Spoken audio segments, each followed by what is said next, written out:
Imagine a HR function where you're no longer buried in admin, chasing approvals or drowning in outdated processes. Instead, your team operates with speed, efficiency, and impact, focusing on people and strategy and culture. They're things that truly matter. Today, we're unlocking the power of lean thinking to help you fix broken HR processes, cut inefficiencies, and create a high-performing HR function. If you're ready to work smarter and not harder, this episode's for you. Welcome to Reimagining HR with Trina Sunday, the rule-breaking podcast where we challenge our thinking and our current people practices. This podcast is for time-poor HR teams and business leaders who are feeling the burn, lacking laughs, and not feeling the love. I'm Trina, your host, and I'm here to cut through the BS, explore different ways of thinking, and create high-impact HR functions. Because happier, healthier organisations are better for our people and our bottom line. So if you are keen to flip traditional HR on its head, hit the follow or subscribe button so you're the first to know when new episodes drop.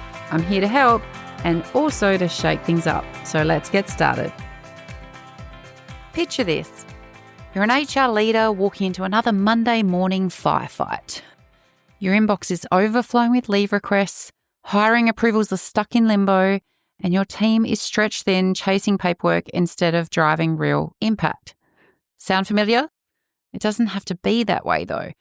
So what if you could cut the noise, streamline processes, and free up your HR team to focus on what actually matters, your people, your culture, and your strategy? Today, I'm unlocking the secrets of lean thinking, the same approach that transformed global businesses, and showing you how to apply it to fix broken HR processes, eliminate inefficiencies, and create a HR function that runs like a well-oiled machine.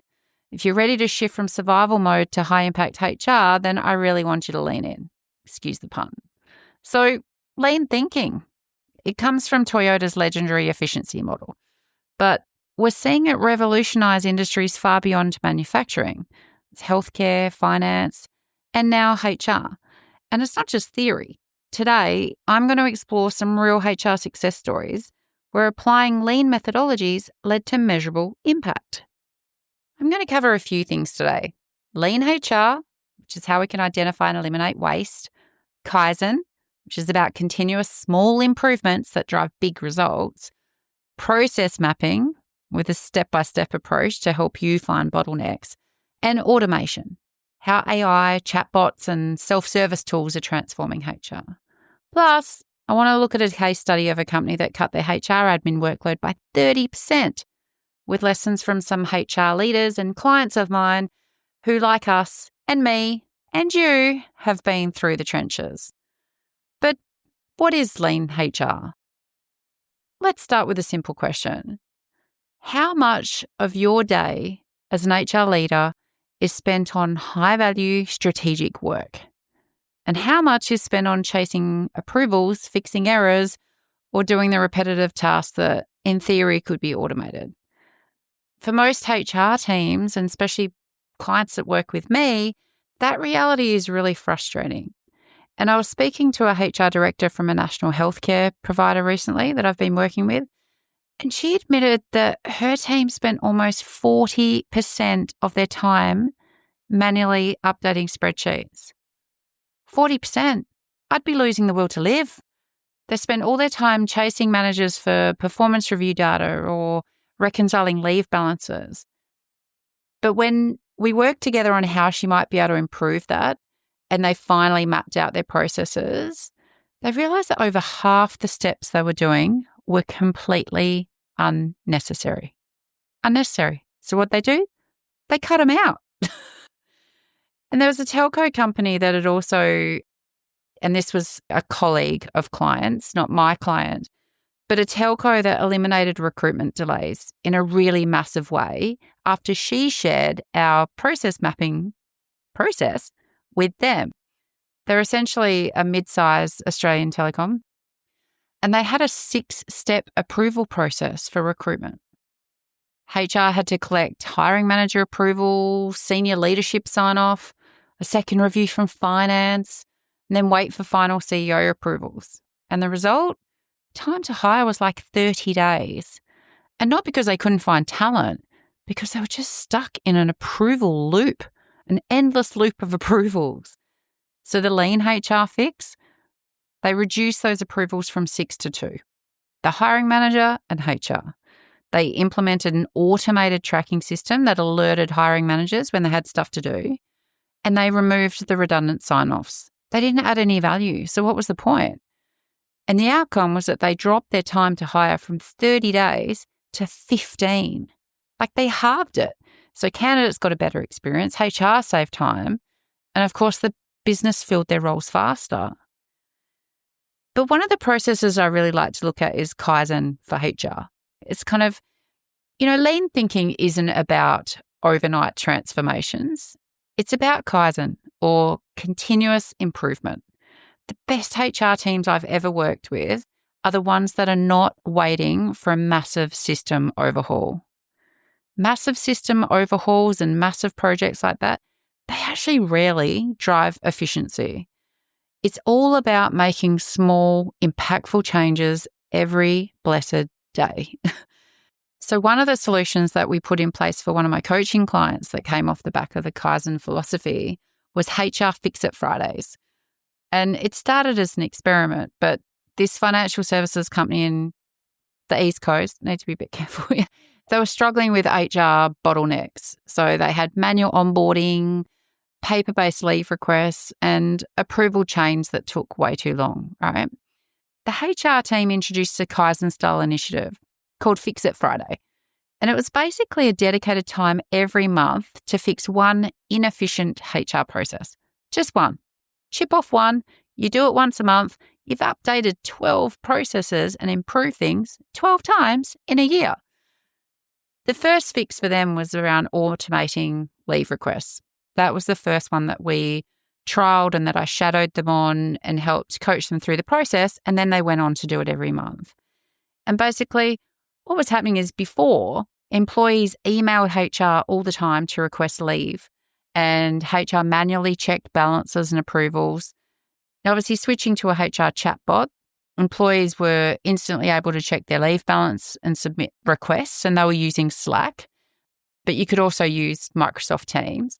But the results were, they saved 10 hours per week for the HR team.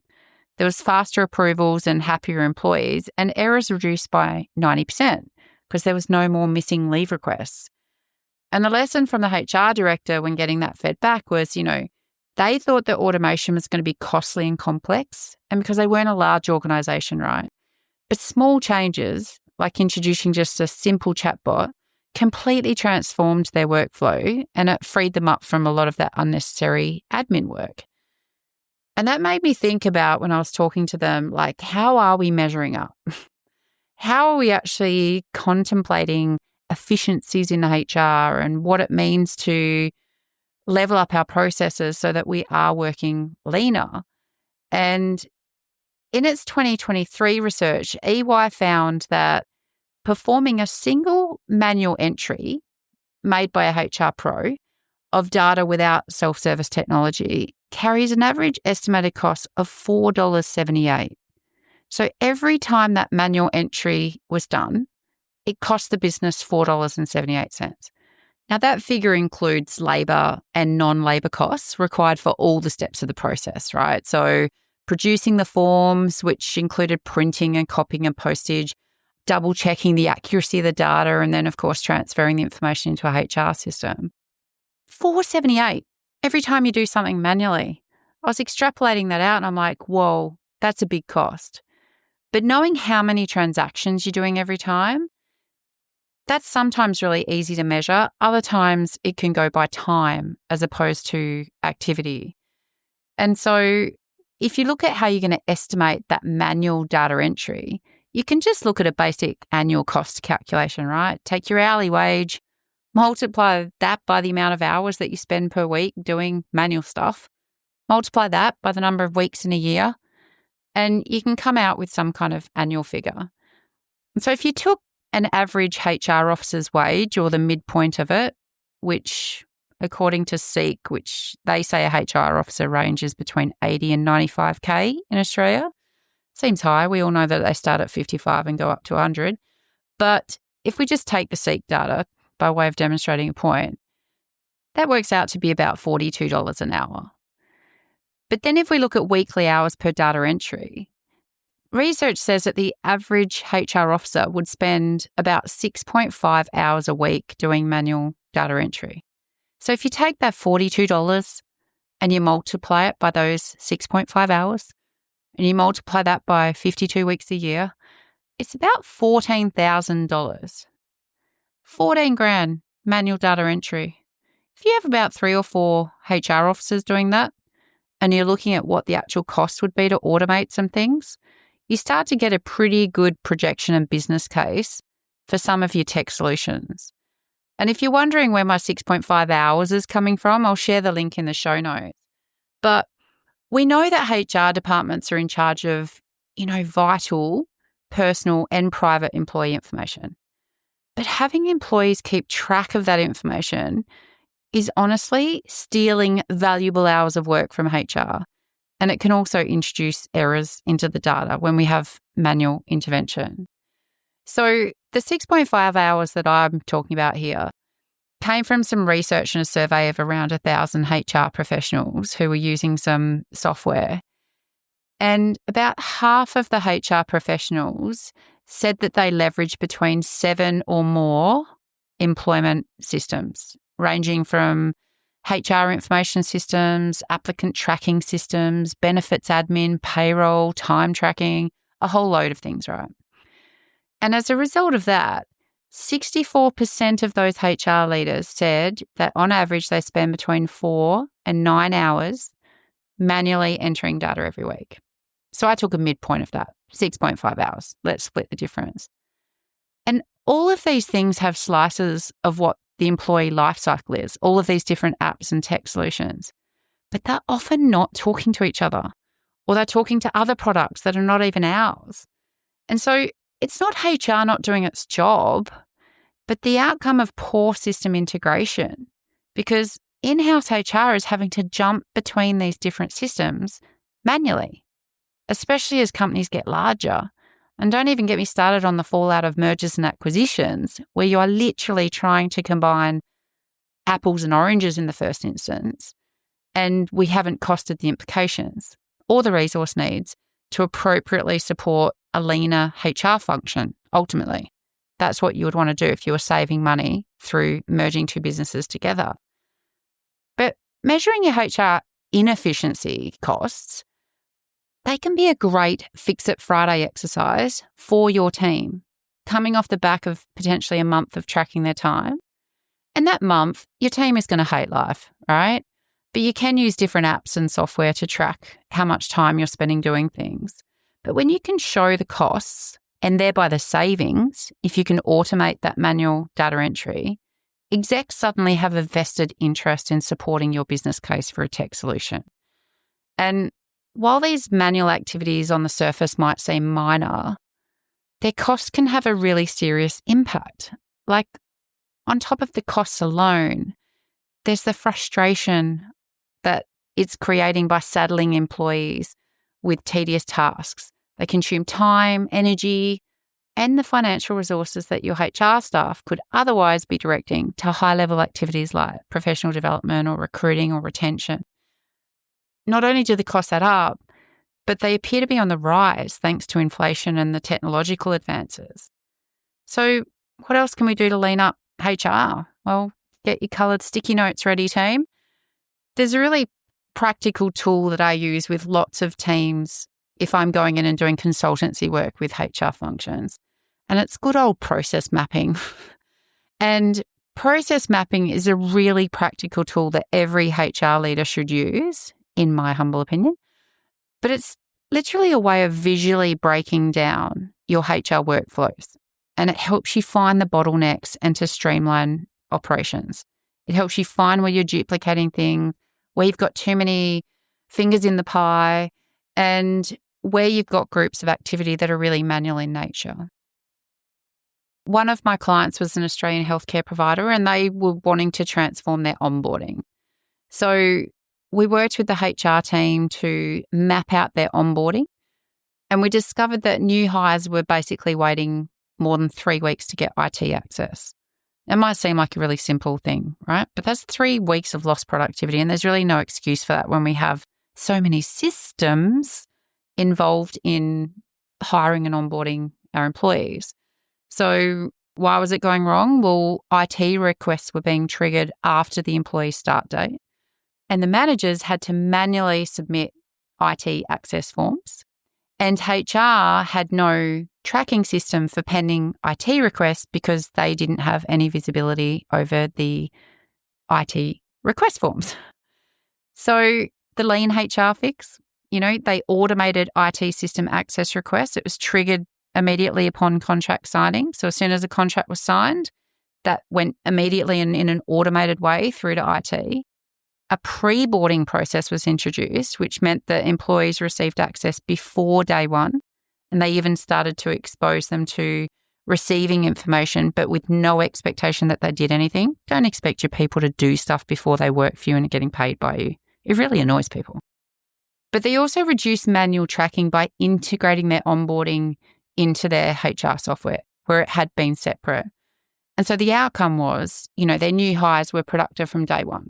And HR saved like 20 hours a month, I think it was, based on their manual follow-ups because they were having to manually follow up everything. But process mapping and bringing all of your separate teams into a room is a really powerful exercise to bring a team together. And I have lots of my clients where I suggest if you're doing a Fix It Friday, which is based on how can we improve a process, chip away at making small changes for big impact, get the coloured Post-its and give a different colour to each of your functions within HR. So recruitment or talent acquisition might be green. Your payroll processing function might be yellow. Your learning and development team might be purple. Whatever the case might be, right? You get the point? Different colour per function within your team structure. But then think about people outside HR, depending on the process that you're trying to fix in your Fix It Friday. But if you have a long table and you step out a process, employee does X, that person puts a coloured Post-it down. There's always an approving manager colour, there's always an employee colour, and then you've got your HR people. So when you step out a process, every single step of a process, it's quite alarming when you run out of table space.